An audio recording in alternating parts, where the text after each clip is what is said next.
right. Hello. Hello. All right, so listeners who we have in the studio right now are two people from the Agnes Scott College Living Wage Campaign. And we're super excited because Della Spurley-Bell is here. And Della is, well, I don't even know. She is a founder of the union that is at Agnes Scott, but she worked for over 46 years as a custodian at Agnes Scott College, and so they're probably in a darn thing about that place that you don't know something about. I imagine there's many a story, but we're not going to go into those. We're going to talk about the Living Wage Campaign. And Tina Pippin, and Tina is a faculty member and has been working on this issue for 25 years and more. I was going to say, it's been a bunch.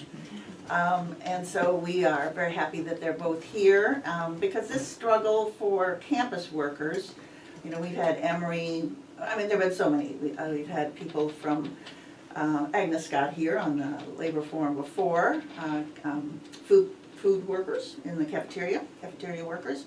And we've done the same for the Atlanta University Center, Emory, many other of the schools in this area. And that seems to be one of the issues, doesn't it? These so-called centers of learning, where the workers who keep the place running get paid so little. Mm-hmm.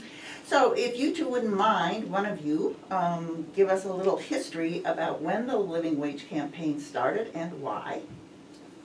Yeah, well, the actual campaign started over 25 years ago, but even earlier was the founding of the union, which is over 40 years old. And it's the first and oldest unionized facility staff in higher education in the South. So it's a historic union. And Della knows all about that because she was one of the founders. All right, so I'm sorry, what is the union name and the local number? Laborers International, local 515. All right, I didn't know that. All right, so talk to me more about what you don't know. So over 40 years ago, how did that happen?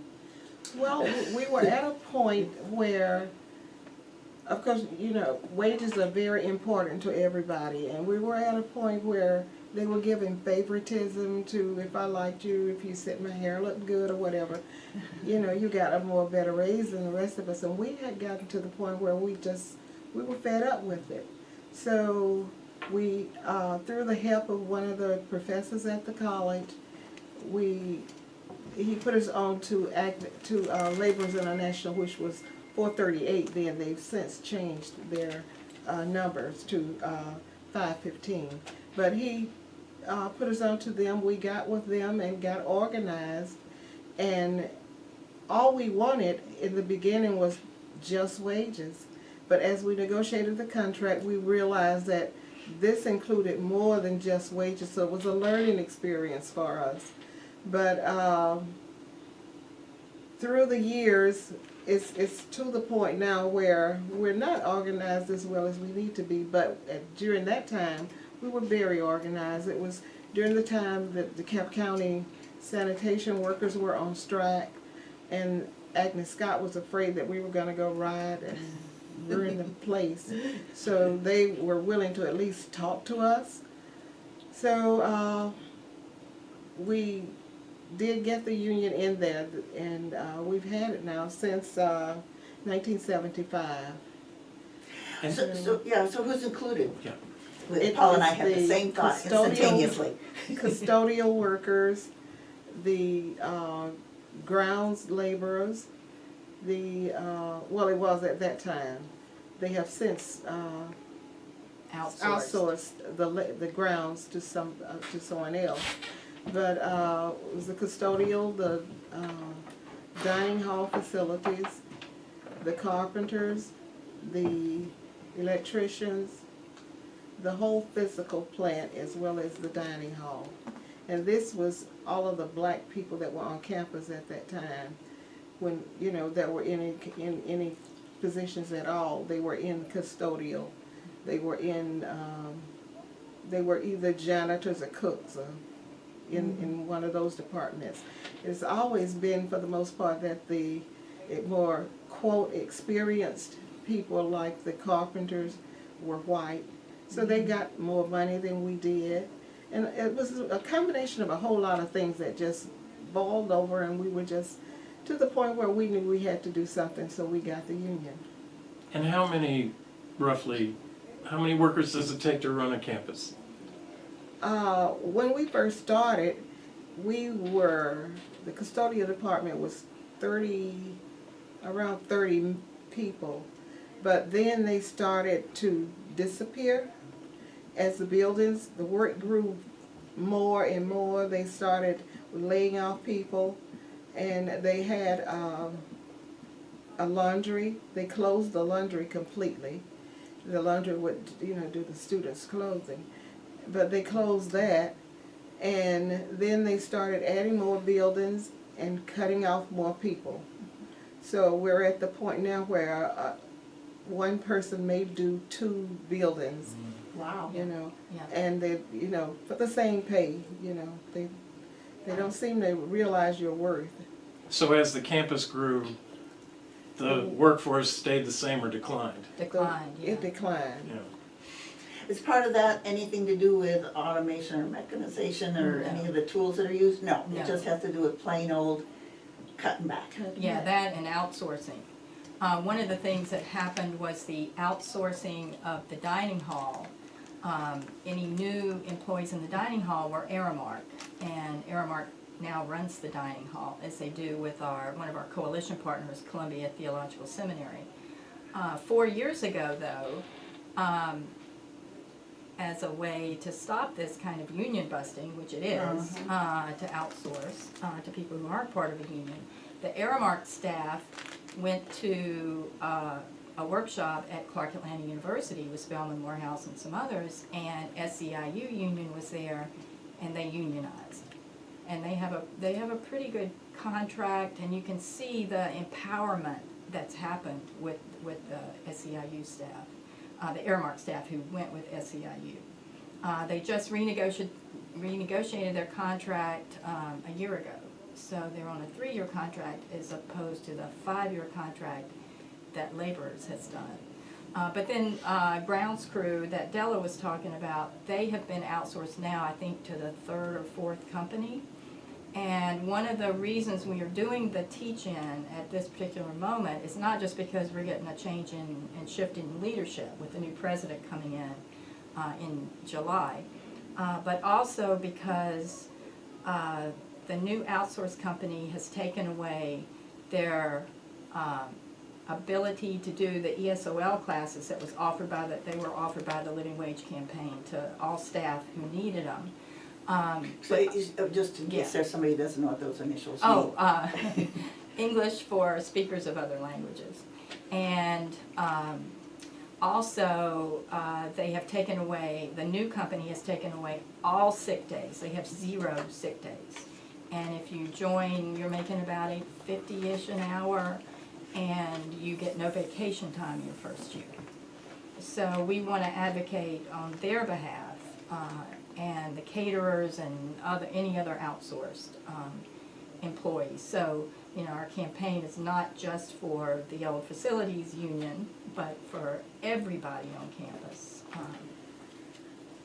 So this is a difficult question to ask you because Agnes Scott has a reputation for, bringing back women who have, older women and enabling them to get a college education. They have a reputation for having a pretty diverse student body. They have a general reputation for being a kind of progressive college curriculum and producing a lot of women who have made tremendous contributions to society. All right, let's talk a little bit about this dichotomy then between this image, which isn't just an image, I mean it has its roots in real things, and the fact that an administration apparently continually, the ones that have helped produce this image of Agnes Scott, being blind to the issues of the workers. Yeah, we're still stuck with, systemic racism that institutions of higher education have, in not just in the South. But we're working not just for just wages, but for institutional respect and democratized workplace, so that we can undo this new Jim Crow structure that we have that pays poverty wages to women at a historic women's college. And we think that we can do better than that. We can live into our mission statement. And that's the sad part of it. They have this mission statement, and what part of it is engaging with issues of our times, but it doesn't include issues of people right there on their campus. And they don't seem to understand or want to understand or whatever what's going on. But they do, as you said, they've got a good reputation. And I kind of proud of it because I've known a lot of the students that have went through Agnes Scott and keep up with some of them. And I'm proud of all of them, and I'm proud of the reputation as far as that's concerned. But as far as social rights for the employees, they seem to have forgotten that. It's almost like we're invisible people on the campus, and they don't really pay any attention to us. Yeah, those intersections of racism and classism that are so embedded in our society are being lived out as we pay poverty wages. So now might be a good time to play one of our alumna messages, because I want to introduce Dr. Colleen Wessel-McCoy, who did her doctorate at Union Theological Seminary in New York City in Christian social ethics, and is part of the Kairos Center and works with the Reverend William Barber in the new Poor People's Campaign. Before you play that, can Yeah. you just make sure that the volume is up on your device, fully up? Yes. Thank you very much. And then It just give me a is. heads up when you're ready. Okay, are you ready? Yes, I am. All right, this is Colleen speaking, and we've asked a lot of our alumni to do videos and support because we have some fantastic, powerful leaders out there.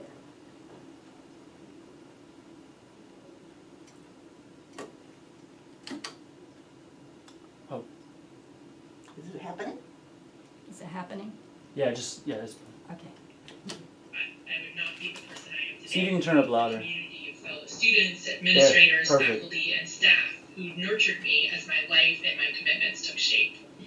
Agnes Scott raises generations of leaders for all spheres of society, but that formation falls short if it models for us that it's okay for workers who give their time and talents to make sure that we have good food to eat and clean spaces to work themselves have to choose between paying rent and buying groceries, or between gas and childcare.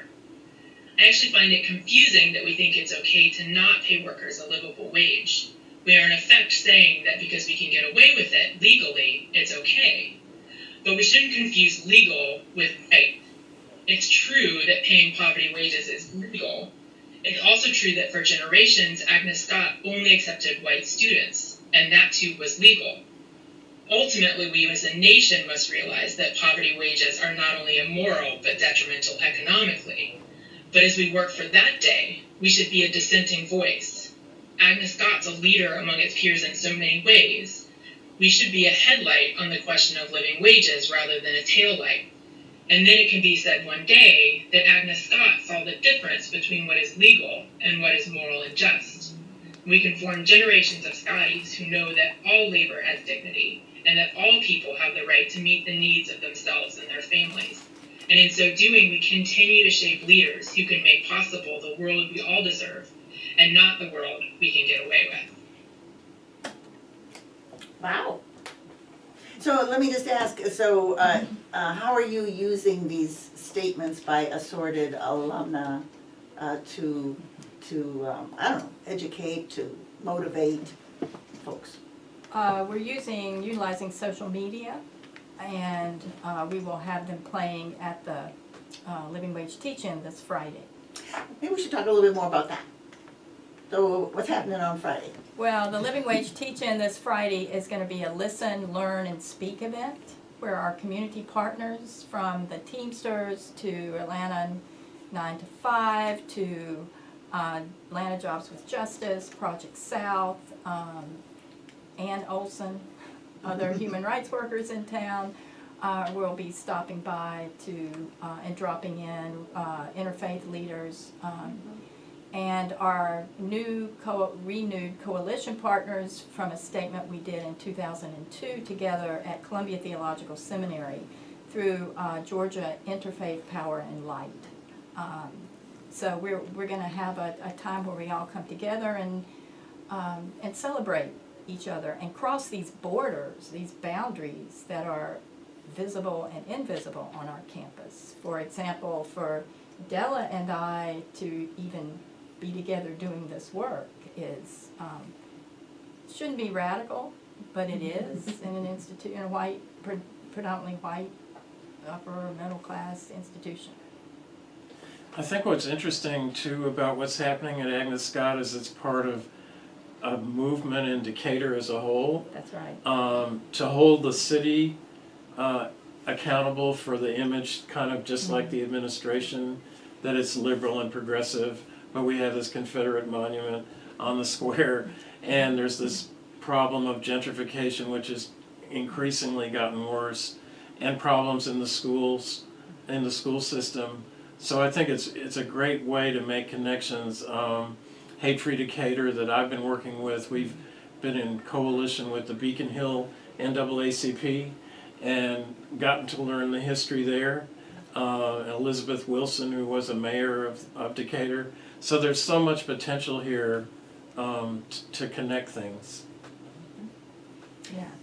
All right, so let's see. So I'm trying to figure out, okay, so the Aramark workers who are in the cafeteria are in a union, and the custodial workers and other workers are in a union. And what else besides the grounds folks have been subcontracted out, including the Aramark, but they are not unionized?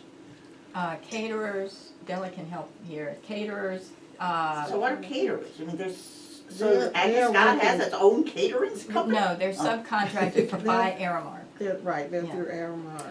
Oh, so that's different than the people that are in the cafeteria That's every day? right. In Yeah, the dining hall, okay. Yeah, the cafeteria is about half Agnes Scott, half Aramark. And all new staff were Aramark, or are Aramark, except then they unionized, so they messed up that plan to not have people in a union. And the maintenance, 4 of the maintenance guys were let go, laid off a couple of years ago, and now they've got a new company in, some custodial service at maybe the Avery Glen Apartments. We're doing a mapping right now to try to see where all the nooks and crannies are around this outsourcing. Okay, let me ask a question. I know that there's a new president coming in. What has been the relationship in general between, I guess you'd call the administration of Agnes Scott, and all these efforts to improve the workers' wages and benefits at the college? I mean, is it indifference? Is it antagonism? Is it we don't pay attention at all, or what is it? Or is it sometimes one thing and sometimes something else? Okay, sometimes one thing, sometimes something, most of the time something else.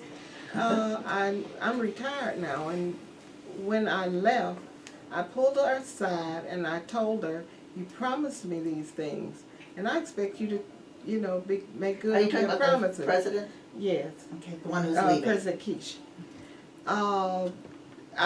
When we first met, the first time we met, her thing was, "I understand you, I understand what you're saying, but I can only do so much because the Board of Trustees are over me. So I can only do so much."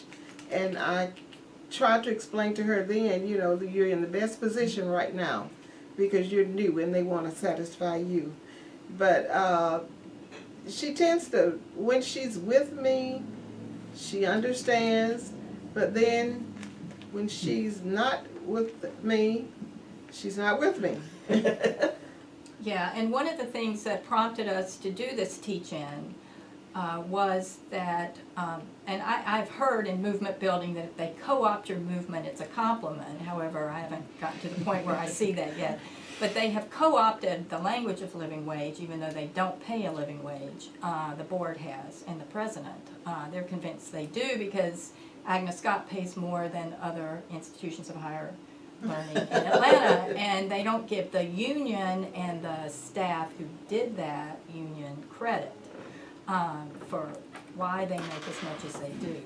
And so the president sent an email out to the campus right before the semester started saying, you know, we have this commitment to living wage. Well, no, they don't. And so 2 retired faculty and I wrote a letter to the chair of the Board of Trustees and the president, outlining what a living wage was and the commitments and the movement of the living wage campaign over the years. And we got no response. And then one of the other faculty members and I met with the president and had a nice cordial meeting, as those things usually go, and then we heard nothing. And so we wrote a second letter, and then we heard nothing. And so we want to put ourselves out there and say, you know, this is the long haul, as Miles Horton of the Highlander Center called it, right? But now is our moment, you know, to do something just, and to build the kind of community that we claim we're trying to build with global and leadership as part of our new initiative. Can I ask who's on the Board of Trustees? I'm not really sure. We're not really given that much access. What? Is To that public them. information? And every time I've been at a lunch or a dinner and try to bring up the topic of living wage, it's like a wet blanket. You know, it's like the thing you're not supposed to talk about. Everybody gets very uncomfortable, even if they are an ordained Presbyterian minister and on the board, let me say. And so we want to hold, I mean, the college has Presbyterian roots, and that's some radical justice stuff within Christianity that we are tapping into, right? And our partners at Columbia Theological Seminary can do that even better than we can. But even more than that, to have women on our campus, and men, who make poverty wages is a human rights abuse. If you look at Articles 23 and 25 of the United Nations Declaration of Human Rights from 1948, we are a human rights abuser. Well, that's a powerful last statement. All right, so if you wouldn't mind, Tina, one more time, you and Della, the information about, and exactly kind of maybe where on the campus the Alston Center is. And then again, if you have a Facebook page and things like that, because we're just about out of time. Okay, well, the Alston Student Center is right in the middle of campus. And we're in the hub, which is like the main part with the coffee and the snack bar. It's going to be very noisy. We'll have open mic. We're going to videotape it. It'll be part of a podcast on popular education, radical teaching strategies. And our Facebook page is ASC Living Wage. And our Facebook group that our alumni started is Agnes Scott College, Living Honorably. All right, repeat just one more time, if you would, the address of Agnes Scott and the time for this event again on Friday. We're at 141 East College Avenue, Decatur 30030. There's available parking in the parking deck on South McDonough and in the front loop off East College. And the The time is 11:30 to 1.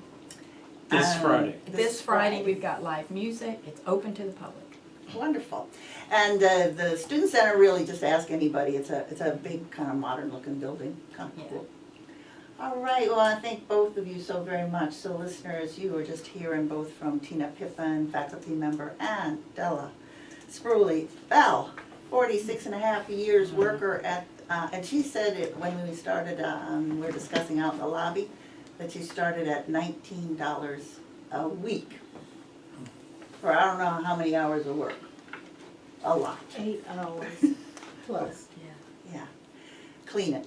Yeah, and Della retired not making a living wage, and that was one of my personal goals in the campaign was that you, Della, not retire without getting, just wages, but we didn't make it. All right, well, I thank you both, because really this, this interview today, I think, is just, puts a huge spotlight exactly on the issues that impact so many hundreds and hundreds of workers, not just here in the Atlanta area, thousands and thousands, but millions across the country. And for everybody who's struggling to make it on less than $15 an hour, and no benefits, no vacation, no retirement, no pension, no insurance, no nothing, please do know that the Labor Forum is here for you, and that we always will elevate your struggle, and that we are solidly with all those fighting for a living wage.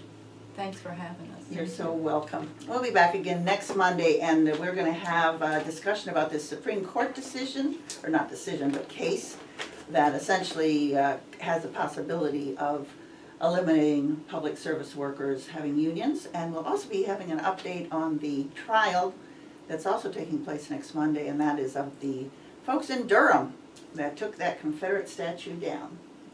So please come in and listen to us next Monday, 4 to 5.